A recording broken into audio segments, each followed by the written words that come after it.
depressed, frustrated, sad, confused. You want answer. Let's talk. Give me a message sa page ko sa Philippine Dating Coach and you can have one-on-one coaching with Coach Baze, your dating coach. Just please subscribe to my channel and hit the bell button.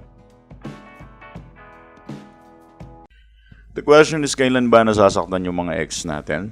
And mahabang topic to Pero sige, bago natin pag-usapan to, I just want you to understand that if you are going to use no contact rule, I mean, ask the expert if you can use it or you cannot use it, okay? So, reminder ko lang yan. Kasi baka ma-apply mo no contact na wala sa lugar. So, just give us a message sa Philippine Dating Coach and we can have one-on-one coaching if you want. Parang nagpapa-medical ka lang kapag nakikipag-usap ka sa amin. Alright, continue. Tingin mo, saan ba nasasaktan ng ex natin? Kailan ba sila nasasaktan? Kapag ba nakahanap na tayo ng iba? Pwede. Kapag ba kinalimutan na natin sila? Pwede. Pero kailan ba pinaka nasasaktan ng ex? For me, sa aking experience sa pagka-client at pagbibigay ng advice, marami akong kliyenteng nakita nila na nasaktan sila ng ex nila nung yung ex nila nag-mature na. I mean, bigla silang iniwan sa ere or kinalimutan sila. I mean, it talks about maturity. Kapag nagkakaroon ka na ng maturity, nawawala na sa iyo yung mga childish behavior. And kahit naman yung mismo breakup na yan, I do believe na you are human. Yeah, but that's a childish behavior. Normal lang masaktan sa mga taong nagmamahal. Pero sa mga taong mature, hindi normal ang nasasaktan. Sa amin, hindi normal ang nasasaktan. As a mature person, nope. We don't believe that pain really happened dahil yung isang tao sinaktan ka. Hindi ibang tao yun nanakit sa'yo. Kung may nanakit sa'yo, sarili mo lang yun. Because that's what you believe, na masakit. Kung hindi mo pinaniniwalaan in the very first place na masakit ang breakup, hindi ka masasaktan eventually. And ganyan yung tamang belief. Alam mo sa sarili mong hindi ka nasasaktan. And hindi naman sa nagsa-self-denial ka. And pwedeng sabihin sa akin ng mga ibang tao dito na hindi naman mga coaches or hindi naman nagbibigay ng advice about mga exes. Hindi!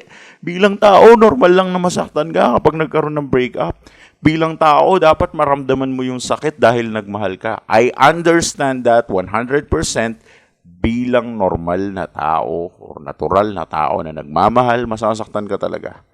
But if you are mature enough, you understand a lot of things. So, my advice, i-improve mo yung maturity mo. Di ba, tinuturo ko naman sa videos is self-improvement and no contact rule. Yan yung mga teachings ko Pero isa sa mga ini-improve sa part ng self-improvement is maturity. Yun yung puliduhin mo.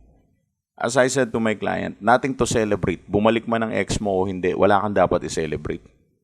Iwan ka man ng, mag-chat man ng ex mo o hindi, wala kang dapat i-celebrate. That's maturity because you understand that the real happiness ay hindi nakadepende sa ibang tao. Kasi kung didepende ka, ay nag-chat yung ex ko, ay bumalik yung ex ko, then you are going to celebrate. Such a fool. I mean, that's foolishness, man. Yeah, I mean it. That's foolishness. So, you don't need to celebrate when your ex comes back or when your ex doesn't come back. It doesn't matter at all. I want you to be happy with yourself.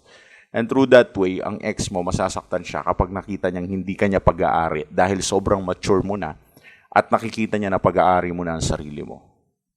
And then, she or he will realize na, wow, nag-mature na itong ex ko. It doesn't mean na, hindi ko pinupunto na, paselosin mo siya, meron ka ng ibang babae, or meron ka ng ganito, meron ka ng kotse, mayaman ka na, successful ka na. Hindi yun yung, may mga part na ganun, pero hindi yun yung pinakalaman.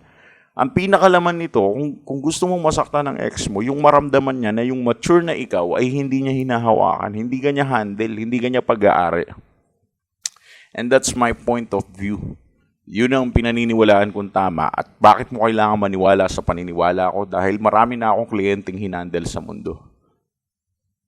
Sa dami na naging kliyente ko, ang dami iba't iba na nakausap ko. Alam ko na yung story nila. Hindi pa sila nagkukwento minsan, introduction pa lang ng story nila, alam ko na yung kabuuan So sanay na ako sa ganito.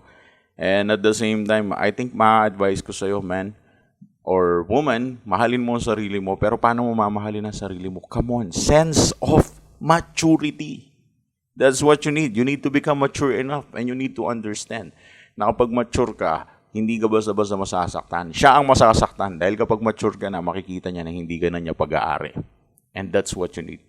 So sa mga nais humingi ng advice, just give us a message sa Philippine Dating Coach. Thanks for watching.